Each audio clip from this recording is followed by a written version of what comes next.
ওয়ালাইকুম আসসালাম। আপনার সাথে কথা বলতে পারি জি আচ্ছা হ্যাঁ বলতে পারেন। আপনি অংশ কাটতেছেন জি আপনার বাসা কোথায়?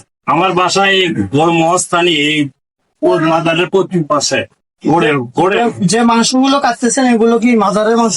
এইগুলো নিয়ে আপনার যে পাক শাক করতে আছে সিমি করবে মাদারে দান করবে মানুষের নিজে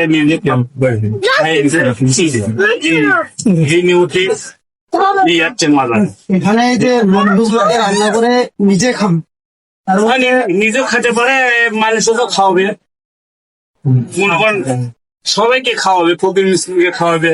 ওই ওখানে ভান্ডারখানা আছে, পোলা পাক শাক করে লেগে ভান্ডারখানা দিবি, ওখানে ফকির মিসকিনটা খাবি। আপনার খাসি এলাকা যে খাবে খাইয়ে দেয় দিয়ে চলে যাবে। এখানে ভন্ডামো করবো কখন স্যার? ভন্ডাম এখানে শোনেন, ভন্ডামেও যে পাগলা ছাগলা আছে এরাই মনে করেন এগুলো ঘোরাফেরা করে, ও গলাই ভণ্ড যারা এই যে ছাগলটা নিয়ে আইছে এবং খিচুড়ি করবি এরা কি এমনিতে আইছে?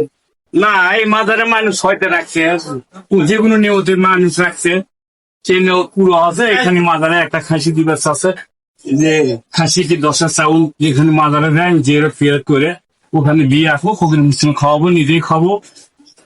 এটাই। হ্যাঁ, সম্মানিত দর্শক বন্ধু,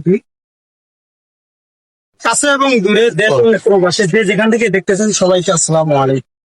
আপনারা শুনলেন গাইবান্ধা সোনিয়া মিডিয়ার পক্ষ থেকে আমি মোহাম্মদ আলামিন হুসাইনি আজকে এক চাচার কাছে ইন্টারভিউ নিলাম। শুনলাম যে আমরা বগুড়া মহাস্থান শাহ সুলতান বলকি রহমতুল্লাহ আলাইহির মাজারের পাশে আমরা আছি এবং মাজারের উদ্দেশ্যে আমরা এসেছি এবং চাচার কাছে যা শুনলাম, চাচা নাকি স্থানীয়, এখানে কোনো প্রকার ভণ্ডামো চলে না, যারা ভণ্ডামো করে তারা মাজারের কেউ অনুসারী না এবং মাজারের